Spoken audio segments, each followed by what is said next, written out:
अस्सलाम वालेकुम अज़ीज़ तलबा व तालिबात। आज हम आपकी किताब से सबक हिकमत अमली पढ़ने जा रहे हैं। तो चलिए पहले हम इसकी रीडिंग करते हैं, इसको पढ़ते हैं, तो इसके बाद हम समझते हैं कि इसमें क्या बताया जा रहा है। एक दिन एक अमीर आदमी के घर जेवरात की चोरी हो गई। बहुत तलाश करने के बावजूद चोर का कोई अता पता न लगा। अमीर आदमी की बीवी को अपने 3 नौकरों में से एक पर शक था, लेकिन वो उससे कुछ न कह सकी। तीसरे दिन अमीर आदमी का एक दोस्त आया। उसने अमीर आदमी की बीवी से पूछा, भाभी, आप आज उदास लग रही हैं, क्या बात है? उसने जेवरात की चोरी के बारे में सारा हाल सुनाया और कहा कि बहुत तलाश करने पर भी चोर का पता न चला। उसने मजीद कहा कि अब सिर्फ अपने 3 नौकरों से पूछगछ करनी बाकी है, लेकिन मैं हैरान हूं कि उन्हें किस तरह पूछूं, क्योंकि ये 10 साल से मेरे घर में रह रहे हैं। मेहमान ने कहा, ये बात आप मुझ पर छोड़ दीजिए। तो चलिए बच्चों, आज इतना ही। तो लेसन का नाम है या सबक का नाम है हिकमत अमली। हिकमत अमली कहते हैं कोई तदबीर बनाना, कोई पॉलिसी बनाना, या हालात के तकाजे के मुताबिक कोई पॉलिसी बनाना कि हालात कैसे होंगे उसी के हिसाब से कोई तदबीर सोचना या कोई पॉलिसी बना लेना। कि इस सबक में हमें बताया जाएगा कि इस मेहमान ने, इस आदमी ने किस तरह से अपने दिमाग का इस्तेमाल करके इन हालात के ऐन मुताबिक एक पॉलिसी बनाई, एक तदबीर बनाई, एक जाल बुना इन नौकरों के इर्द गिर्द, ताकि चोर जो है अपने ही जाल में फंस जाए। और अपने इस दिमाग का इस्तेमाल करके इस आदमी ने इस चोर को पकड़ लिया। इस लेसन से हमें सबक मिलता है कि हमें अपने दिमाग का इस्तेमाल करना चाहिए, अपने दिमाग पे जोर डालना चाहिए, ताकि हम बर वक्त कोई अच्छा फैसला कर सकें या ताकि हम बर वक्त किसी बड़े नुकसान से बच सकें।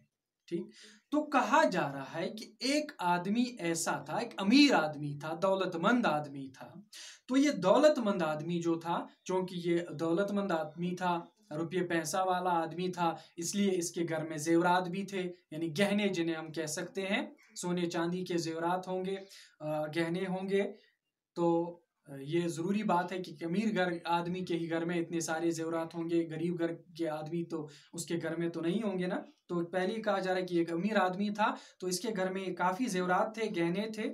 तो मगर एक दिन इसके जेवरात जो थे, इसकी बीवी के जो जेवरात थे, उनकी चोरी हो गई। उनको किसी ने लूट लिया, वो किसी ने उड़ा लिए।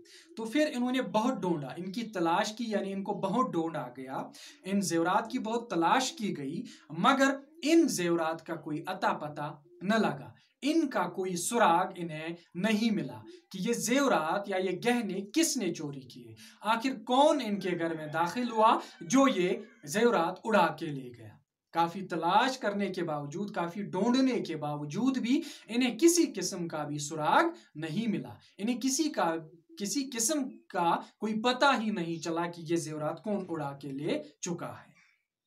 तो ये जो अमीर आदमी था, इनकी जो बीवी थी, इनकी जो शरीक हयात थी, तो उसको अपने 3 नौकरों में से, यानी इनके घर में 3 नौकर मौजूद थे, क्योंकि बड़ा आदमी था, बड़ा घराना था, तो इनके घर में 3 नौकर मौजूद थे। तो इसकी बीवी, यानी अमीर आदमी की बीवी को इन 3 नौकरों में से एक नौकर पे शक होता है कि हो ना हो यही नौकर है, यही आदमी है जिसने ये जेवरात या ये गहने चुरा लिए है, चोरी की है। मगर वो उस नौकर से कुछ नहीं कह सकी, वो उससे कुछ भी नहीं कह पा रही थी। उसको शर्म आ रही थी, उसको शर्म महसूस हो रही थी कि कैसे उनसे ये कहे, क्योंकि उन नौकरों को बहुत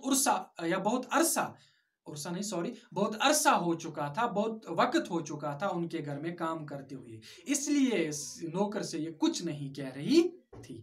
जब 3 दिन इस बात को बीत चुके, 2 दिन बीत चुके इस बात को, इस वारदात को, तो तीसरे दिन इस आदमी का एक दोस्त इनके घर पे आ जाता है।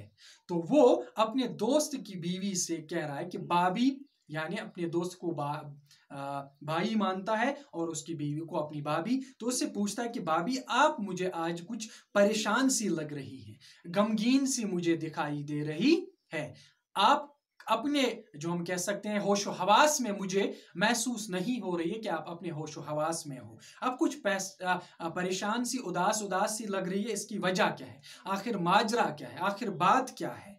तो ये औरत जो थी, इसने सारा माजरा इस अपने शौहर के दोस्त के सामने बयान किया कि हमारे घर में जेवरात थे, हमारे घर में गहने थे, उनकी चोरी हो गई। सारा माजरा उन्होंने सुनाया, सारा माजरा इसने बयान किया और इसने कहा कि हमने बहुत तलाश किया, हमने बहुत ढूंढा, हमने छानबीन की, हमने बहुत जगह तलाश भी की, मगर इस चोर का कोई अता पता न मिला, मगर इस चोर का कोई सुराग न मिला। तो उसने कहा इसके अलावा उसने कहा कि मुझे अब इन 3 नौकरों में से, यानी तमाम लोगों से हमने पूछगछ की, तमाम लोगों से हमने जो हम कह सकते हैं इसकी छानबीन की, मगर हमें कोई क्लू न मिला, हमें कोई जो हम कह सकते हैं कोई हमें वहां से सुराग न मिला।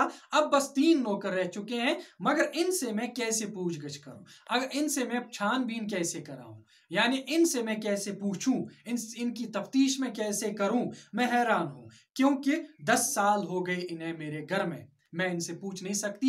मैं इन्हें मानती हूं कि ये हमारे ही घर के आज अफराद हैं, हमारे ही घर के आज जो हम कह सकते हैं अफराद हैं, अपराध खाना में हमारे घर में शामिल है, इसलिए मैं इनसे पूछ नहीं पा रही हूं कि आखिर आपने ये चोरी तो नहीं की है। तो यह आदमी कह रहा है कि इसके शौहर का दोस्त कह रहा है कि ये बात आप मुझ पे डाल दीजिए, ये बात ये मेरे जिम्मा आप डाल दीजिए, ये काम मैं करूंगा कि किस तरह से इन नौकरों से ये बात कहलवानी है, इन नौकरों से ये बात किस तरह से कहनी है, मैं किस तरीके से इनसे ये बात करूंगा, ये आप मुझ पे ये जिम्मेदारी डाल दीजिए। तो बाकी जो ये लेसन है ये अगले लेक्चरों में हम पढ़ेंगे। तब तक के लिए अस्सलाम वालेकुम वरहमतुल्लाह।